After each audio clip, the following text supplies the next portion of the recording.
1 in 5 people struggle with depression today. That's over 280 million people worldwide feeling hopeless, isolated, and trapped in darkness. But what would the man who promised, "I have come that they may have life and have it abundantly," do about depression? What I'm about to show you will completely flip everything you think you know about overcoming depression.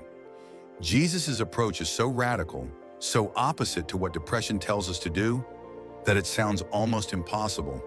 By the end of this video, you'll understand why his method works when everything else fails. Before we look at solutions, we need to understand something crucial. Jesus wasn't immune to emotional pain. In the Garden of Gethsemane, just hours before his crucifixion, Jesus said to his disciples, "My soul is overwhelmed with sorrow to the point of death." The Greek word used here is paralipos, which means to be surrounded by grief, encircled by sorrow. This wasn't just stress or worry. This was deep, crushing emotional anguish. When Jesus arrived at Lazarus' tomb and saw Mary weeping, the Bible tells us in the shortest verse of Scripture, Jesus wept.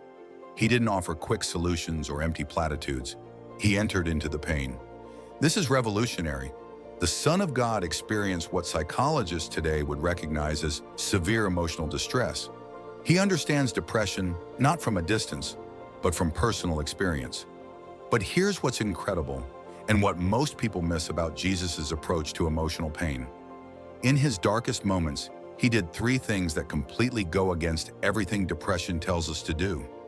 These 3 strategies are so powerful that modern psychology is just now catching up to what Jesus knew 2,000 years ago. So how did Jesus handle these dark moments? His approach reveals 3 powerful principles that directly contradict how depression typically operates. First, he chose community over isolation. Depression whispers, "Withdraw, hide, you're a burden." But notice what Jesus did in his darkest hour. He brought his closest friends with him to Gethsemane. He said, "Stay here and keep watch with me." Even though they fell asleep, Jesus chose vulnerability over isolation. Throughout his ministry, he consistently surrounded himself with people. The 12 disciples, Mary and Martha, the crowds who followed him. Jesus modeled that healing happens in relationship, not in isolation. Second, he found purpose through pain. Some of Jesus' most powerful ministry happened while he was experiencing emotional pain. After learning about John the Baptist's death, someone Jesus called the greatest man ever born, he could have withdrawn.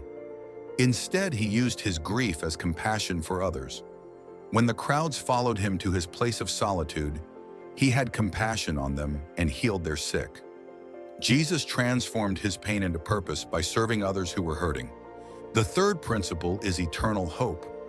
Jesus never minimized present suffering, but he always placed it within an eternal perspective. On the cross, in his moment of greatest anguish, he cried, my God, why have you forsaken me?" acknowledging the pain. But his final words were, "Father, into your hands I commit my spirit," demonstrating ultimate trust. He taught that this life's troubles are light and momentary compared to eternal glory. This wasn't denial, it was perspective that transforms suffering. So what would Jesus do about depression today? Based on his example, first, he would validate the pain. He wouldn't say, "Just have more faith," or "Pray harder." He would sit with the suffering person, just as he sat with Mary and Martha in their grief. Second, he would gently encourage community. Not forced social interaction, but safe, authentic relationships where vulnerability is welcome, just as he created space for his disciples to be real with him. Third, he would help find small ways to serve others. Not overwhelming commitments, but simple acts of kindness that create purpose. Research shows that helping others is one of the most effective ways to combat depression. Finally, he would offer hope that transcends circumstances. Not the false hope that says everything will be perfect, but the deeper hope that says your pain has meaning and your story isn't over. For example, Sarah, a business leader, felt crushed by depression. She started small, checking in with a colleague daily. Over time, her sense of purpose and hope returned. Now here's the part that might shock you. If Jesus walked into a modern therapy session today, there's one thing he'd say that might shock most counselors, but it could transform your struggle with depression. Jesus called himself the Prince of Peace, and promised, "Come to me, all you who are weary and burdened, and I will give you rest." This isn't just spiritual poetry, it's a practical invitation.